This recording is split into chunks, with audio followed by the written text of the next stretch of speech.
today about something that I'm passionate about. It's called leading a multi-generational workforce, but it's really about tolerance. It's about how we relate to other people and how we get excited about people who have different ideas than the ideas we have.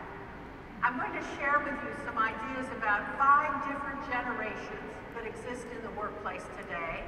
But as I do so, I would ask you to broaden what I'm saying beyond thinking about generations.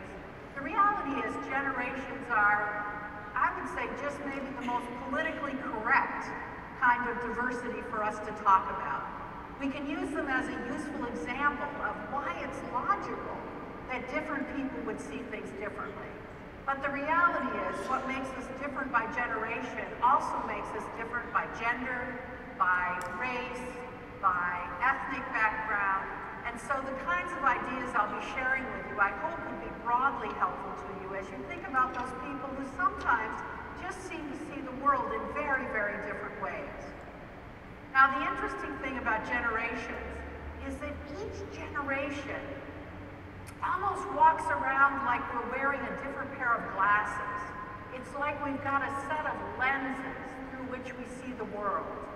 And because of those lenses, what looks great to me through my lenses might look really not great to somebody of a different age, different generation. I might see it as a positive move. They might see it as a threatening move.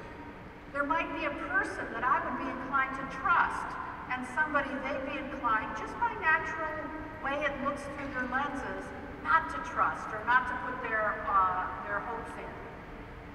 Those things are logical. That's the point I hope you take away.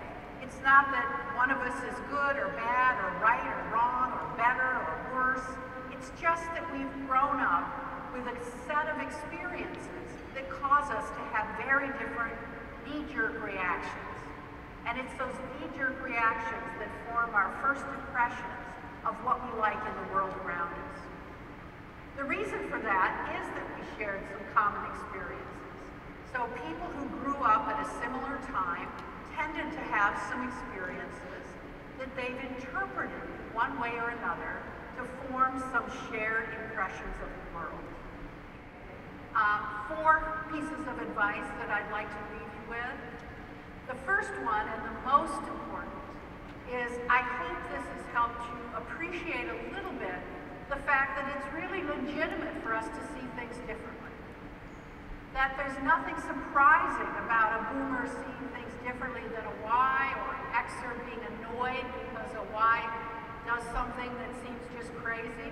We grew up at different times, and we have very different lenses through which we see the world. We need to get away from the judgment of right and wrong and simply appreciate the fact that we come at things from different perspectives. Secondly, because we're all leaders here in the room today, we have to take a positive role in sharing these ideas with our colleagues. We have to make it okay for people to have different perspectives, to acknowledge the legitimacy of diverse points of view. Third, we do have to occasionally call the shot. I called it arbitrary. But I'm not one that says you've got to do a little bit of everything for everybody. You don't have to have different hours for people to come in because some want to come in 9 to 5 and some want to sleep till 10 and all that stuff. It's fine to say, in this business, for this reason, we're going to do it this way. But you need to do it, and you need to make that call.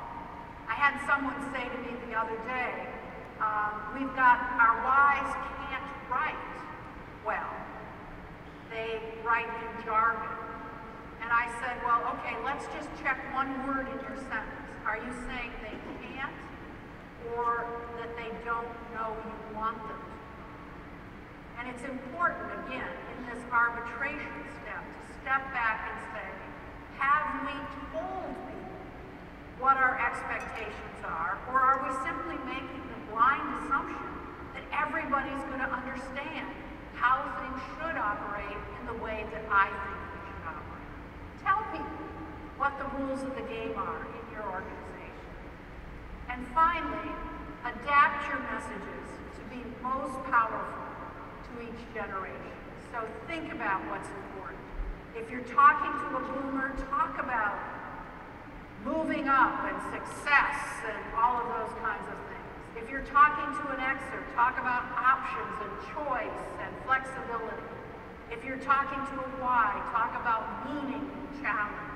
Those things count because we care about them.